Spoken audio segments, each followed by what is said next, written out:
श्री सीताराम चंद्राभ्याम नमः। अयोध्या कांड 33वां सर्ग। सीता और लक्ष्मण सहित श्री राम का दुखी नगरवासियों के मुख से तरह तरह की बातें सुनते हुए पिता के दर्शन के लिए कैकई के महल में जाना।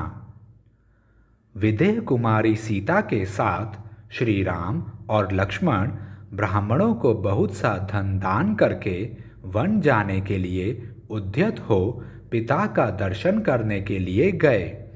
उनके साथ दो सेवक श्री राम और लक्ष्मण के वे धनुष आदि आयुध लेकर चले, जिन्हें फूल की मालाओं से सजाया गया था, और सीता जी ने पूजा के लिए चढ़ाए हुए चंदन आदि से अलंकृत किया था।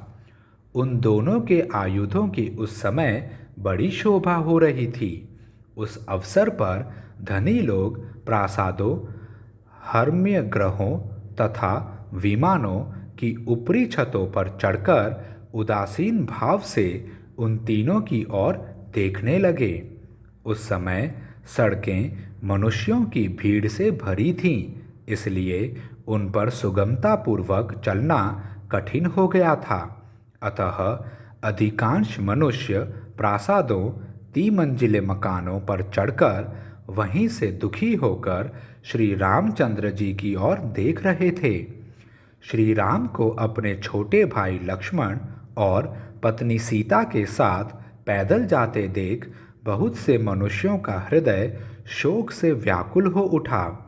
वे खेदपूर्वक कहने लगे, हाय, यात्रा के समय जिनके पीछे विशाल चतुरंगिणी सेना चलती थी, वे ही श्री राम आज अकेले जा रहे हैं, और उनके पीछे सीता के साथ लक्ष्मण चल रहे हैं, जो ऐश्वर्य के सुख का अनुभव करने वाले तथा भोग्य वस्तुओं के महान भंडार थे।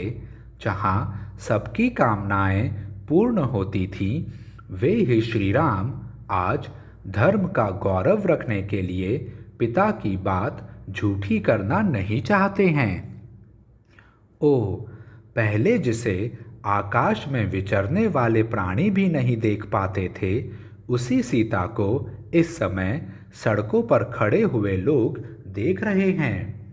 सीता अंगराग सेवन के योग्य हैं, लाल चंदन का सेवन करने वाली हैं। अब वर्षा, गर्मी और सर्दी शीघ्र ही इनके अंगों की कांति फीकी कर देगी। निश्चय ही आज राजा दशरथ किसी पिशाच के आवेश में पड़कर अनुचित बात कह रहे हैं, क्योंकि अपनी स्वाभाविक स्थिति में रहने वाला कोई भी राजा अपने प्यारे पुत्र को घर से निकाल नहीं सकता। पुत्र यदि गुणहीन हो तो भी उसे घर से निकाल देने का साहस कैसे हो सकता है? फिर जिसके केवल चरित्र से ही यह सारा संसार वशीभूत हो जाता है, उसको वनवास देने की बात ही कैसे की जा सकती है? क्रूरता का अभाव, दया, विद्या, शील, दम और शम, ये 6 गुण नरश्रेष्ठ श्री राम को सदा ही सुशोभित करते हैं। अतः इनके ऊपर आघात करने, इनके राज्याभिषेक में विघ्न डालने से प्रजा को उसी तरह महान क्लेश पहुंचा है, जैसे गर्मी में जलाशय का पानी सूख जाने से उसके भीतर रहने वाले जीव तड़पने लगते हैं। इन जगदीश्वर श्री राम की व्यथा से संपूर्ण जगत व्यथित हो उठा है। जैसे जड़ काट देने से पुष्प और फल सहित सारा वृक्ष सूख जाता है, ये महान तेजस्वी श्री राम संपूर्ण मनुष्यों के मूल हैं। धर्म ही इनका बल है। जगत के दूसरे प्राणी पत्र, पुष्प, फल और शाखाएं हैं। अतः हम लोग भी लक्ष्मण की भांति पत्नी और बंधु बांधवों के साथ शीघ्र ही इन जाने वाले श्री राम के ही पीछे पीछे चल दें। जिस मार्ग से श्री रघुनाथ जी जा रहे हैं उसी का हम भी अनुसरण करें। बाग बगीचे, घर द्वार और खेती बाड़ी सब छोड़कर धर्मात्मा श्री राम का अनुगमन करें, इनके दुख सुख के साथी बने। हम अपने घरों की गड़ी हुई निधि निकालें, आंगन की फर्श खोद डालें, सारा धन धान्य साथ ले लें, सारी आवश्यक वस्तुएं हटा लें, इनमें चारों ओर धूल भर जाए, देवता इन घरों को छोड़कर भाग जाएं, चूहे बिल से बाहर निकलकर इनमें चारों ओर दौड़ लगाने लगें और उनसे ये घर भर जाए। इनमें न कभी आग जले, न पानी रहे और न झाड़ू ही लगे। यहाँ बलि वैश्वदेव, यज्ञ, मंत्रपाठ, होम और जप बंद हो जाए, मानो बड़ा भारी अकाल पड़ गया हो। इस प्रकार ये सारे घर ढह जाएं, इनमें टूटे बर्तन बिखरे पड़े हों और हम सदा के लिए इन्हें छोड़ दें। ऐसी दशा में इन घरों पर कैकई आकर अधिकार कर ले। जहाँ पहुँचने के लिए ये श्री रामचंद्र जी जा रहे हैं वह वन ही नगर हो जाए और हमारे छोड़ देने पर यह नगर भी वन के रूप में परिणत हो जाए।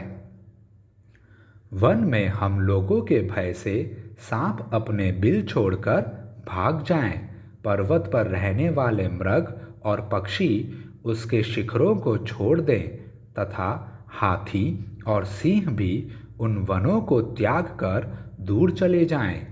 वे सर्प आदि उन स्थानों में चले जाएं जिन्हें हम लोगों ने छोड़ रखा है और उन स्थानों को त्याग दें जिनका हम सेवन करते हैं। यह देश घास चरने वाले पशुओं, मांसभक्षी हिंसक जंतुओं और फल खाने वाले पक्षियों का निवास स्थान बन जाए। यहाँ सर्प, पशु और पक्षी रहने लगें। उस दशा में पुत्र और बंधु बांधवों सहित कैकई इसे अपने अधिकार में कर लें। हम सब लोग वन में श्री रघुनाथ जी के साथ बड़े आनंद से रहेंगे। इस प्रकार श्री रामचंद्र जी ने बहुत से मनुष्यों के मुंह से निकली हुई तरह तरह की बातें सुनी, किंतु सुनकर भी उनके मन में कोई विकार नहीं हुआ। मतवाले गजराज के समान पराक्रमी धर्मात्मा श्री राम पुनः माता कैकई के कैलाश शिखर के सदृश शुभ्र भवन में गए। विनयशील वीर पुरुष से युक्त उस राजभवन में प्रवेश करके उन्होंने देखा सुमंत्र पास ही दुखी होकर खड़े हैं। पूर्वजों की निवास भूमि अवध के मनुष्य वहां शोक से आतुर होकर खड़े थे। उन्हें देखकर भी श्री राम स्वयं शोक से पीड़ित नहीं हुए। उनके शरीर पर व्यथा का कोई चिन्ह प्रकट नहीं हुआ। वे पिता की आज्ञा का विधि पूर्वक पालन करने की इच्छा से उनका दर्शन करने के लिए हंसते हुए से आगे बढ़े। शोकाकुल रूप से पड़े हुए राजा के पास जाने वाले महात्मा महामना इक्ष्वाकु कुलनंदन श्री राम वहां पहुंचने से पहले सुमंत्र को देखकर पिता के पास अपने आगमन की सूचना भेजने के लिए उस समय वहीं ठहर गए।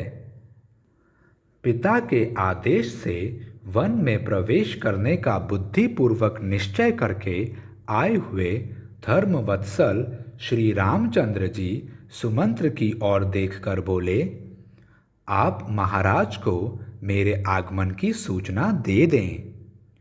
इस प्रकार श्री वाल्मीकि निर्मित आर्ष रामायण आदि काव्य के अयोध्या कांड में 33वां सर्ग पूरा हुआ। जय श्री राम।